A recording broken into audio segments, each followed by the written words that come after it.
હું જ્યાં સુધી હાવ થાકું નહીં ને ત્યાં સુધી આ જ કરવાનું છે. હું 4 પગે હાલીશ ને તોય હું અહીંયા કણે બેસીને સેવા કરતો રહીશ, અહીંથી દેતો રહીશ બેઠા બેઠા. કોઈ મફત ખાતો હોય ને એની તો સામું હું ન જોઉં.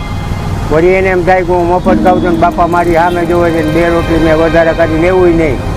એને તો જેટલું ખાવું હોય ને એટલું ભલે ખાય. પૈસા આપે ન આપે મને કોઈ ફરક જ નથી પડતો. મને અહીંથી કોઈ દી એવું નથી થયું કે ઓલાએ પૈસા ન દીધા.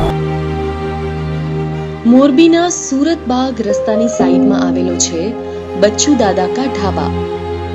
જેટલું ખાવું હોય એટલું ખાઓ અને પૈસા હોય તો આપો, નહીતર ઉપરવાળો સૌનું ભલું કરે. પ્રેમ અને કરુણાથી તરબતોડ હૃદયના ઊંડાણમાંથી નીકળતા આ શબ્દો બચ્ચુ દાદાના જીવનનું સૂત્ર છે. બચ્ચુ દાદાની દાતારી મોટી મોટી સલ્તનતોના બાદશાહોને પણ ઝાંખી પાડી દે તેવી છે. મારું નામ બચ્ચુભાઈ નારાયણભાઈ પટેલ અને 40 વર્ષ થયા સેવા કરું. 40 વર્ષ થયા આ સેવા કરું છું.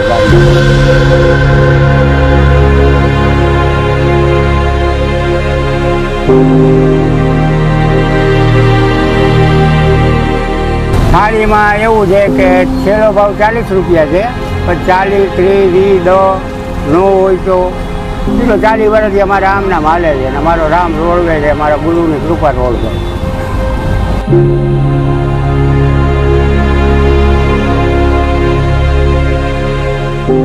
પૈસા આપે ન આપે મને કોઈ ફરક જ નથી પડતો. મને અહીંથી કોઈ દી એવું નથી થયું કે ઓલાએ પૈસા ન દીધા, ઓલાએ પૈસા ન દીધા. મને અહીંથી હું જાતા અહીંથી વયું જાય બધું. કોઈ મફત ખાતો હોય ને એની તો સામું હું ન જોઉં. વળી એને એમ થાય કે હું મફત ખાઉં છું ને બાપા મારી સામે જોવે છે ને 2 રોટલી મેં વધારે કરી લેવું નહીં. એને તો જેટલું ખાવું હોય ને એટલું ભલે ખાય. એને સામું જોવાનું જ નહીં. રોટલી દેવી હોય તો એમને દઈને આવતો રહો, રોટલી દેવી એમને દઈને આવતો રહો, એ જોવાનું જ ન આવે.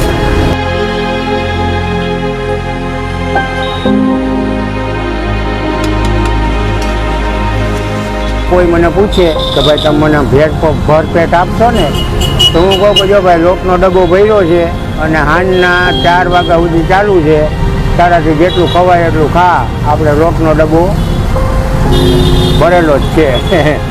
એ રીતે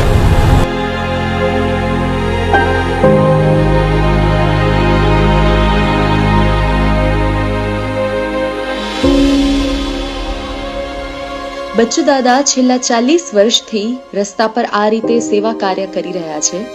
આ સેવામાં તેમના પત્નીનો ફાળો ખૂબ જ અગત્યનો છે, પરંતુ ગત વર્ષે જ તેમના પત્નીનું નિધન થયું અને બચ્ચુ દાદા એકલા પડી ગયા. એની વાત નો થાય મારા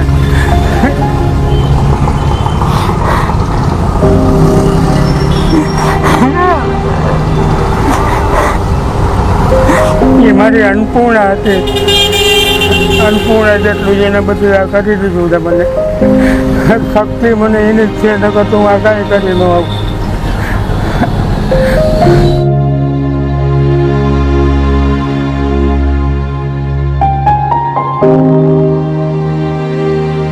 થોડા દિવસો પહેલા સોશિયલ મીડિયામાં બાબા કા ઢાબાનો વિડીયો વાયરલ થયો હતો અને જોતજોતામાં સોશિયલ મીડિયાની તાકાતનો એવો પરચો દેખાયો કે આ વૃદ્ધ દંપતીની મદદે લોકો ક્યાંયથી આવી પહોંચ્યા.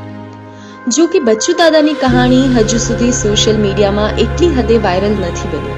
બચ્ચુ દાદાનો ઉદ્દેશ્ય પૈસા કમાવવાનો નહીં, પરંતુ લોકોની ભૂખ સંતોષવાનો છે.